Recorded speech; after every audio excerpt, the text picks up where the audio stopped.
Well, I newly acquired this sewing machine. It's a new home, and it came with the case, which is really cool because this case fits over the top. And if you look in the back, the handle, this is kind of close, huh? Anyway, the handle goes into this slot right here. That handle goes in there. So, if you're not familiar with New Home is just another model of Janome sewing machines. This is a model SS-2015. And I have not cleaned it or anything. I just want to see what it's going to do since I've plugged it in.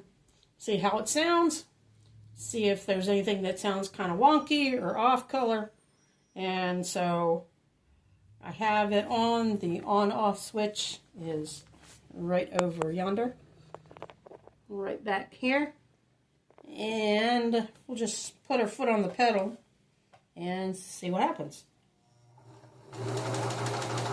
Well, that thing sounds nice and quiet. It's one thing I love about Janome. Typically, their machines are fairly quiet. This is the bobbin plate. Slides right off. And, of course, it was already threaded. And in this little case came all kinds of goodies. Apparently, there used to be a seam ripper that went in there. And you've got a large screwdriver. I'm going to use that to pull that thread up out of there. We don't want any issues there. Like that. And also in here was extra bobbins for it. Now, since this is a Janome, even though this is a metal machine, and typically with vintage, metal equals metal bobbins, this one takes plastic bobbins. Janome's a little different. These are the plastic version of a 66 bobbin.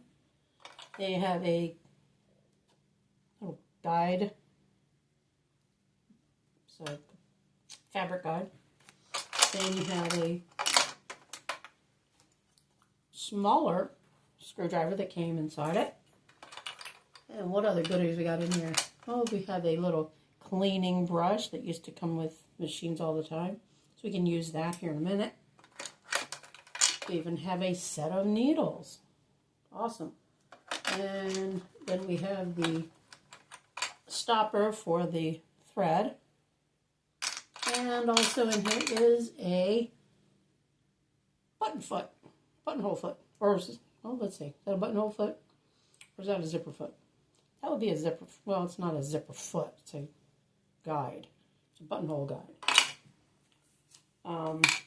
There are some other feet that kind of look like that, but so anything that I don't particularly need, I'll put back inside here. I have one of these somewhere. Anyway, what's neat about this, it does become a free arm. You just snap it out. A little noisy, but it's pretty clean. I mean, the outside case is kind of dirty, but inside is kind of clean. So you don't need to open the front to get access to your bobbin area. It's on top. So that the top needle plate only has one screw in it. Just one little screw holds that whole plate in. So if you want to clean it properly, you want to remove that plate, put it over there. I put the screw back in the one little hole. And if it comes with the trusty little brush, you're just going to clean it out. Because there is some dust in there. Not a lot to be real concerned about. Because the sound that it made when I hit the foot pedal was a good sound. Now what's neat about the bobbin case, it comes right out. Lifts right out. It just lifts out. So we'll put that there. Inside there's, oh, look at there. When you get to digging, you can find things like all those little chunks of dust. Those gotta go. Okay. There's some more. I don't know if they still supply these brushes with sewing machines anymore, but it was nice when they did. And if you look, see, I need to get my little vacuum cleaner out and vacuum down in there. Make sure there is no excessive, dust bunnies.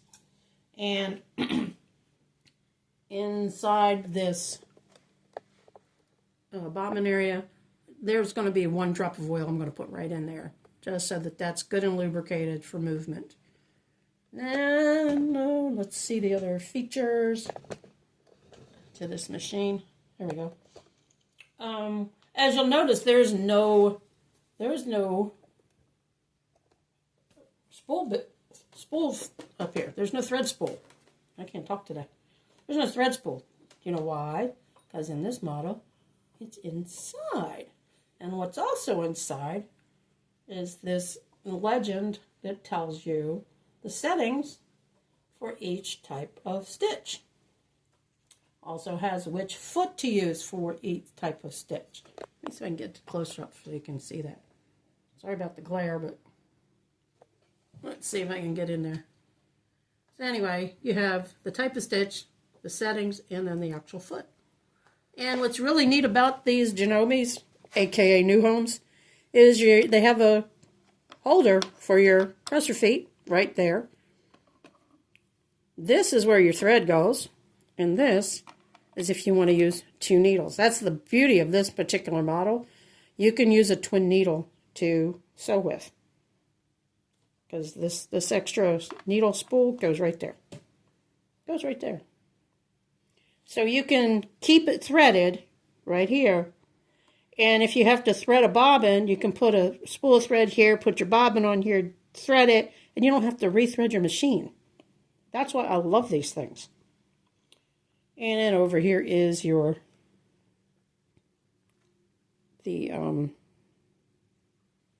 tension for your presser foot tension. And in the front is obviously for your upper thread tension. And then it has all these lovely little different types of stitches on here, different types of stitches. Let me turn this light off. Maybe I'll take some of that glare off so you can actually see them. No, it's kind of hard to see, I guess.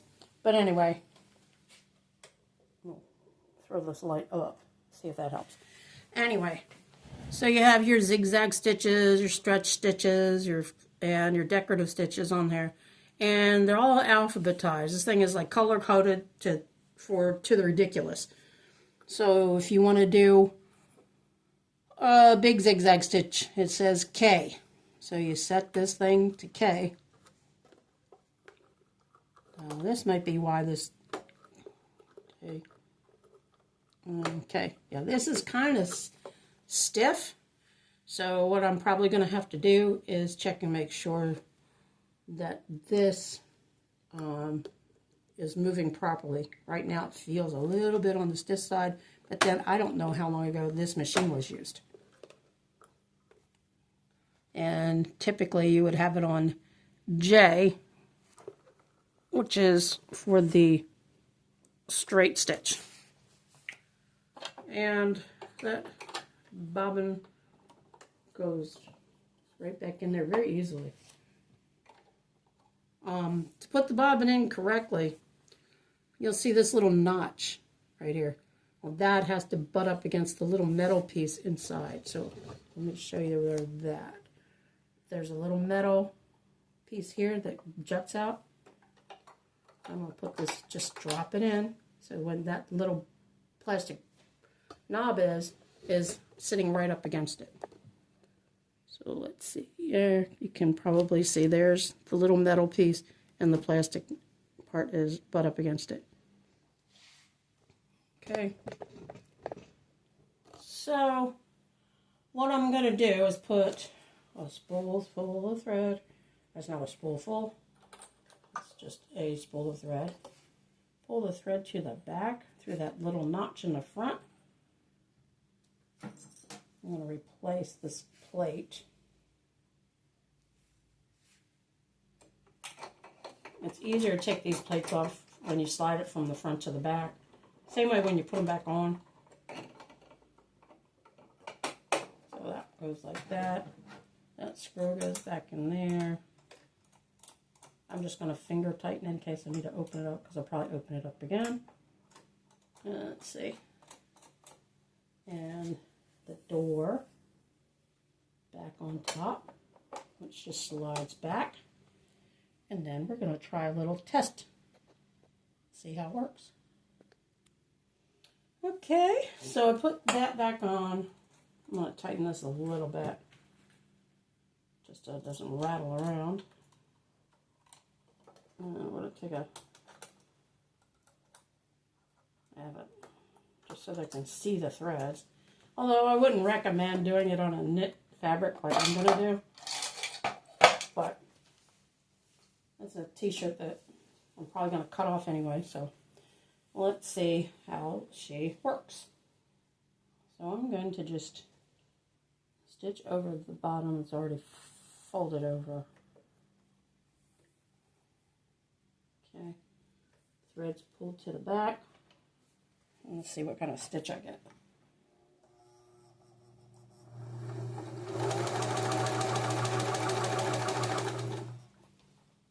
These are teeny tiny stitches. What is this set at? It's set at like a 2.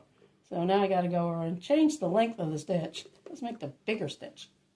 Because right now it's like doing like it's going to gather it. There we go. Come on, get in there. And let's see what kind of stitches we got. Now, understand, I have not adjusted anything on this machine. I have not. And there's on the back of the needle bar is a cutter. The back of this needle bar right here, there's a cutter. So I just cut it without using scissors. And the stitches it's making are absolutely perfect. And this is the stitch line here with the white on top. And if I turn it around, that's the black on the back. So this is stitching fabulous. I don't have to adjust any tension on it at this point. And this is a semi-stretchy fabric, t-shirt fabric. So that's really a good sign for this machine. The only thing I had a concern about was this dial that seems kind of stuck. So I'm going to vacuum and blow out around this dial really well with some electronic cleaner, canned air they call it. But the electronic one does not create moisture. So it will be safe to use on the sewing machine. So you want to make sure that's what you use. Now, as far as threading this machine, it's fairly simple. And you go from, let me put this up a little higher so you can actually see. Okay, then threading it, your spool of thread goes here. You put the guard on here so it doesn't, come flopping out. Then it comes through this cutout, goes around this wheel, comes to the right side. So this does not have a automatic threader on it. But anyway, so we'll go through these motions. So this is how it goes. Comes from the thread, through this cutout, around that little wheel, around the wheel, down the right side.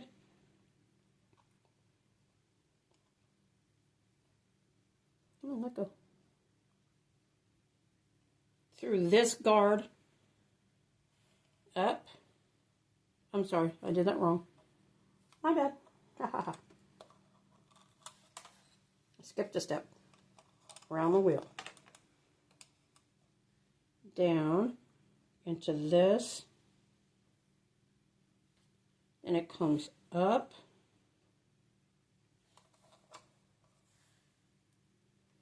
And you want your pressure foot all the way up. Going to go around that. Down.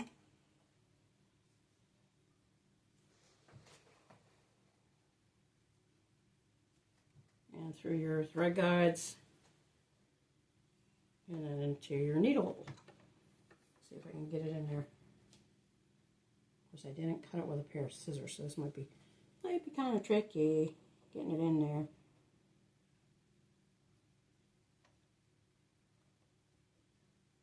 Or not. Well, amazing. I'm kind of amazed at that. It went right in there without a problem.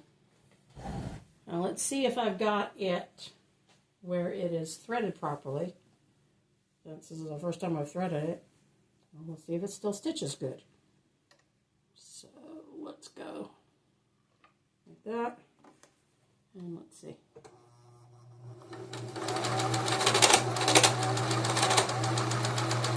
Okay, you hear all that noise? That means it's not threaded right, because if you notice, the thread came out. It's still stitched good, except for underneath.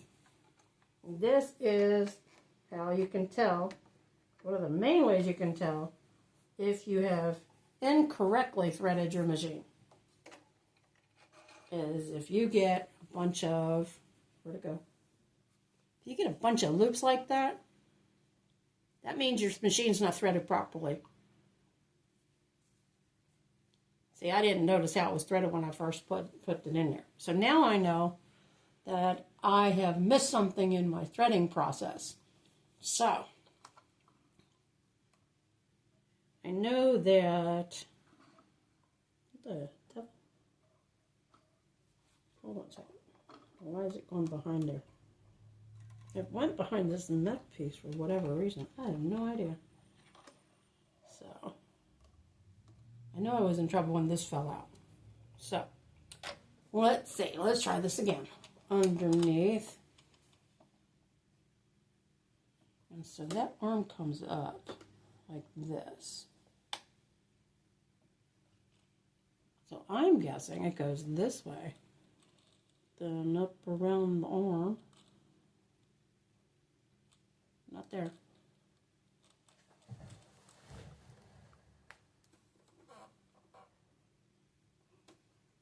And so that's interesting. Let's see if I did it. Here we go again. Got all this extra thread. Silly me.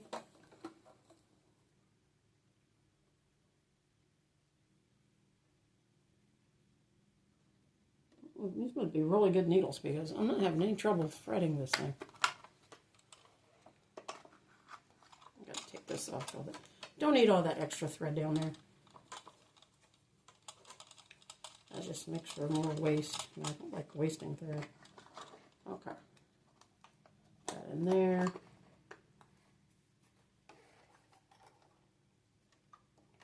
Let's see if I still get the funky stitches.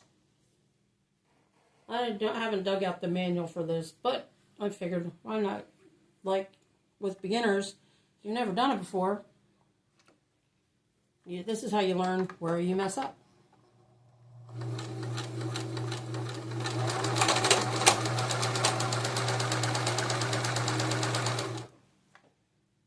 Now that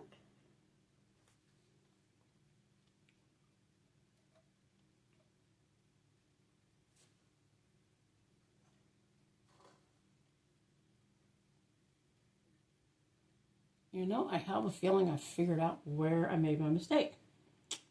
And I think it's this right here.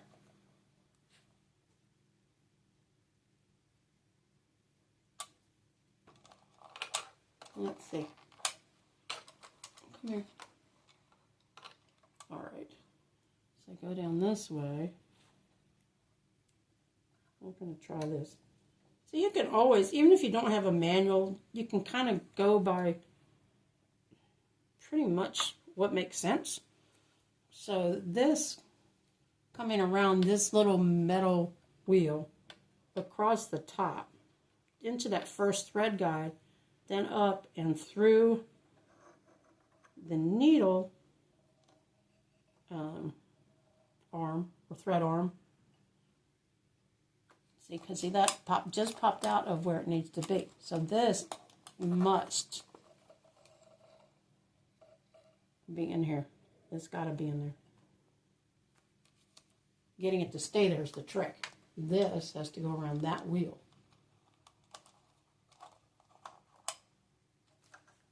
That is my guesstimated opinion. So let's see if that makes a difference in the way this thing wants to stitch. Okay, because I already know it's making all those funky big loops back there. So let's try this way. Cut those threads off in the back. Cut that one off. Where's the black one? There it is. Cut that off. I love the old machines that have the blade on the back of the presser foot. Let's put the needle in, see if it makes any difference.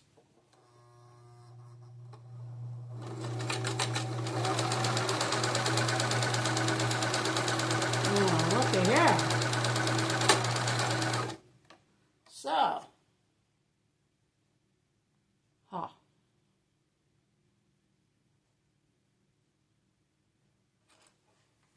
So doing that little bit, that didn't change the thing. So, obviously, since it's a Janome, they do have a little different process and way they are threaded.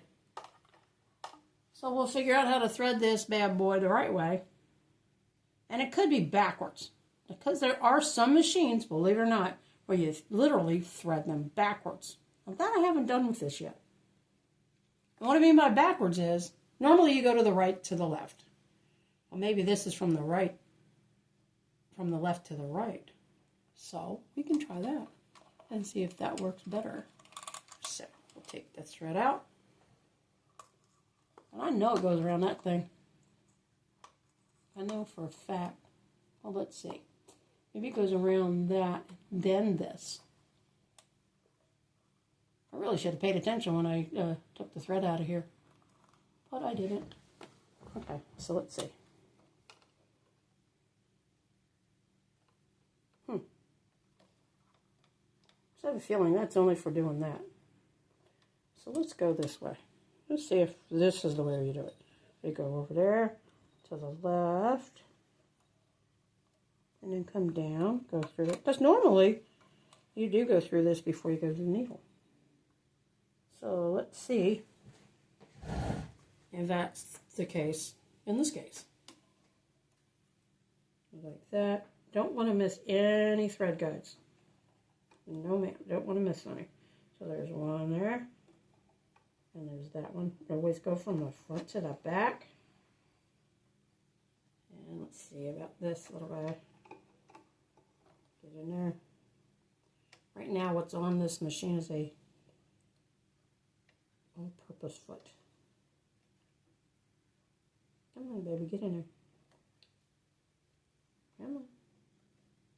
I glare sometimes. I have to put my finger back there because of all the shiny. So I can see what I'm doing.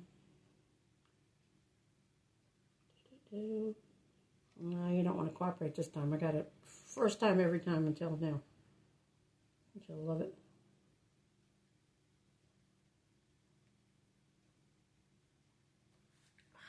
My nose itches. Okay, gotta cut it one more time.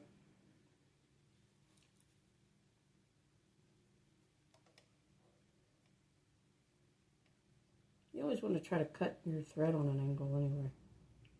Not straight across, because it will not enter the hole so easily, as you can see. Well, let's try this.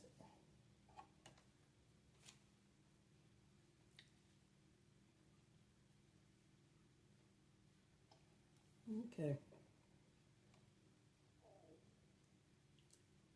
There it goes. Yeah, it makes a difference when you don't cut it straight across. If you cut it across like at a diagonal, it'll actually go in there better. So let's see what happens now. Oh my goodness, it's the learning curve. All right, let's try this side from here to here. Let it down in there. Now let's see if I did it.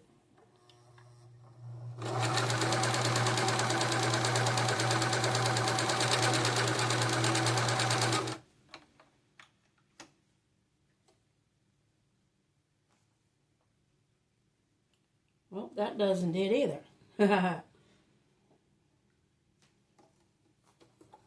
So, anyway, I'm going to look up the manual and get that at hand.